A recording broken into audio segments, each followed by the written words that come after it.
This is the Colonial 105th Regiment Frontline Leadership Primer. Okay, this is not a guidebook. This is a primer. It has a model within it for you to understand the front line, but the goal of this document is just to get you thinking about it. The model and the framework are just a way of thinking about it. If there's errors with it, it is good for you to identify them for yourselves and good for you to adjust your understanding for yourself. This is the means target model. It's divided into 3 sections. You have means, targets, territories. Means are the ways we destroy enemy manpower, the ultimate goal of any battle. Targets are the ways we pursue means, and territories are the areas relevant to the battle space. Sometimes not all means will be available, not all targets will be available, not all territories will be available. If this is something you're QRFing, obviously the enemy doesn't have a spawn, right? So use your own judgment, but just make sure you're using your judgment and not just throwing away some inconvenient piece of information because it messes with your strategy. Okay, so got 5 means: assault, barrage, charge, deplete, exhaust. Assault is what typically happens. That's pushing down the road, pushing back the enemy players, getting right up to their front door and blowing their shit up. Barrage is artillery fire and indirect fire that circumvents a lot of their defenses. Charge is getting on the flank or otherwise surprising the enemy, getting up to their base and just instantly destroying it as fast as you can. Depletion is cutting their logistics or otherwise getting lucky and not needing to, and just running them out of shirts and rifles and ammo that they need to actually fight you back. And exhaustion happens kind of rarely. This is a morale victory. It's giving the enemy nothing to do and being patient enough to wait out their boredom. Because if they get bored for too long, they will leave the front line, and then you can push up freely against like a third the enemy manpower. Targets are the common actions. It's supposed to be an exhaustive list, but I've probably failed in some way. Again, with this model, if you see errors or room for improvement, you should improve for yourself, your own understanding. That doesn't necessarily mean you write out a whole nother report or anything like that. That just means learn from this and look for what it's identifying for yourself. Targets not only directly pursue a given mean, they also indirectly pursue other means through other targets. If I destroy the enemy defenses on the flank, that opens up the opportunity for spawn control, and that spawn control opens up the opportunity for a barrage or a charge attack. There's a complex web of interconnections, as you might have just heard now. We talk a little bit about that, but mostly it's just presented in the table for you to understand numerically. So for jargon, we have a couple terms. When I say access, I'm referring to the ability for you to put infantry in an area and fight there. When I'm talking about control, I'm talking about your ability to prevent the enemy from having access. When I'm talking about slaughter, I'm talking about maximizing the enemy casualty rate to run out their shirts as fast as possible.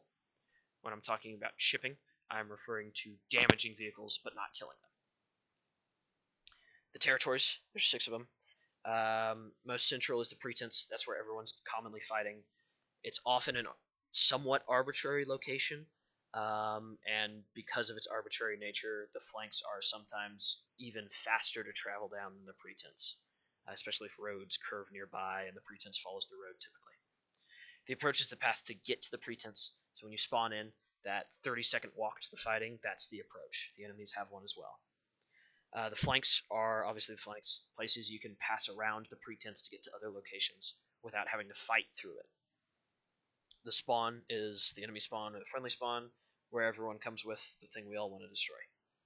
Veins are the logistics routes. That's the roads leading out of the town you're fighting, or the roads leading out of your town you're defending.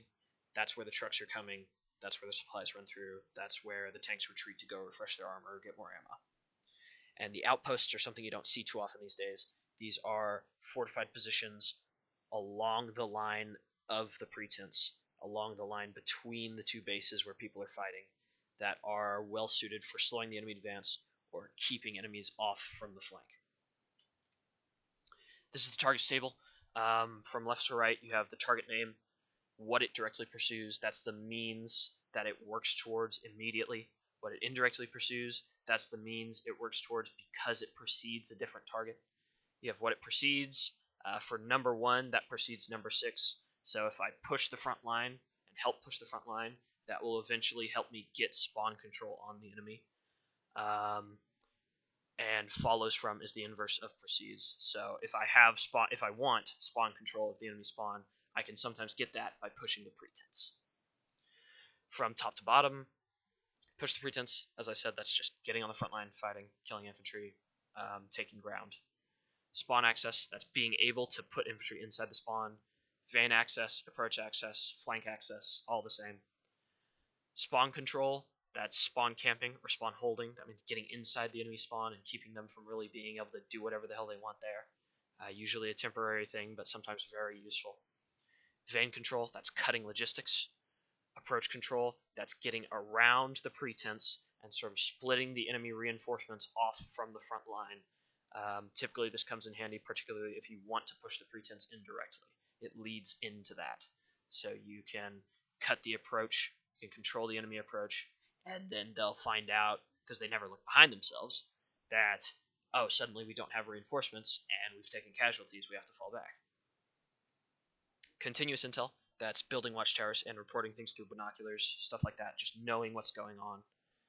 Outpost defense, that's defending our own outposts, just occupying them, making sure no one's wandering in, making sure there's a spot for vehicles to back up and repair, or for medics to hide in, or to protect us from artillery. Outpost destruction, that's destroying these outposts of the enemy. Slaughter, as mentioned earlier, maximizing enemy fatalities. Looting is picking stuff up off the ground and bringing it back to base. Destruction is breaking enemy structures using anti-structure explosives. Armor chipping, as mentioned earlier, damaging tanks but not killing them. And armor hunting refers to killing them. This is the means table. Leftmost column is the titles. After that, what they are directly or indirectly pursued by. Most all of them are contributed to in some way by each target, but charge is the exception there. Direct, this is all the means that are immediately useful. Sorry, all the targets that are immediately useful to a given mean. And indirect is those that are not immediately useful, but still helpful, still lead into something. So important considerations from these tables. They're true for both sides. You shouldn't just look at this as only offense. You should look at it as a mirrored offense. The enemy wants to attack you using these targets. You want to attack the enemy using these targets. Some of these targets, like flank access, are structured such that they're sometimes mutually exclusive. If I have enough people focusing on maintaining the flanks so that we have access, that incidentally stops the enemy from having it. Assuming there's only one, of course, or you're covering the entire territory. Another thing to consider, even with these targets, things will still go wrong. Even with this model, if you were to use it perfectly, even if this were a perfect model, which it can't possibly be, things would still go wrong. You still won't always win. Don't focus on the outcomes of the battles.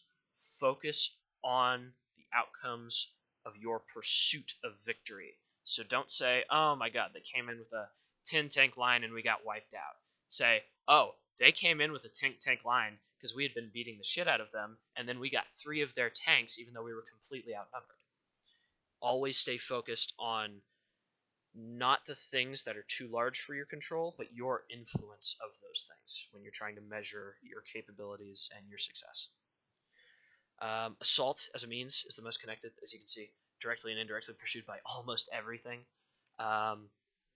So no matter what happens on a front line, pretty much no matter what happens, the assault is going to be affected. Regardless of what the enemy is doing, they'll be helping push their pretense. Regardless of what we're doing, we'll be helping push our pretense. Depletion and exhaustion as means are already a little disconnected, and they're already difficult. So keep that in mind. You can't really just mindlessly pursue means. You need to understand what they do and consider for yourself if they're achievable. Flank access and looting are super connected, is one of the things I've found from this table. So flank access and looting both have 4 direct pursuits and universal indirect pursuit. So that means if you can maintain flank access, that leads into every other target. It will help with every other target to have flank access. Same with looting. The more equipment you take off of enemy hands, the more equipment is in your hands. And that helps everything. So if you don't know what to do, consider those 2 actions first. Similarly, push the pretense, armor chipping, and destruction are right behind the other 2. They're not quite as influential, but they're just shy. So consider those if the other two aren't available or they're already secure. Okay, last section is frontline realism. Most frontline soldiers just push the pretense. That's all they do. They get a rifle with ammo. Maybe they get a rocket launcher or a lunaire or something to help out a little, but they just walk to the front line and fight. Most of them don't even take loot back. None of them are concerned with flank access except temporarily, things like that. The pretense, which they support, that is the defining feature of assault. This is why assault is so common. This is why every front line looks like us walking down a road with tanks in the middle and infantry on the sides and trenches built all the way there and back. Because that's all they focus on, is just pushing that line and building defenses that may or may not be helpful as they go. You, as someone who is actually considering these things, considering the different means and different targets, do not need the pretense to win. You can win without it, given the right circumstances and the right abilities. But it's still an option. It's still there. You shouldn't mindlessly push it like they do. That's a totally non-optimal way of playing. But you can flank around. You can support it. You can get flank access so that you can push the pretense. You can loot so that the pretense has better equipment. You can also think of everything in terms of the assault, if that's necessary. So this model, again, is just meant to introduce you to the analysis, let you realize how many options are presented before you, and let you realize that these options can be studied in their relations. That's all for this one. Do remember that this is a fallible model. If you see errors or you think you see errors, consider it for yourself, sincerely. And don't throw it away because it's complicated. You don't need to know it in and out, obviously. Just use it as a way to recognize that the front line is a very complicated thing and that most people ignore that complexity to their detriment. But if it's Wardens, it's to our benefit.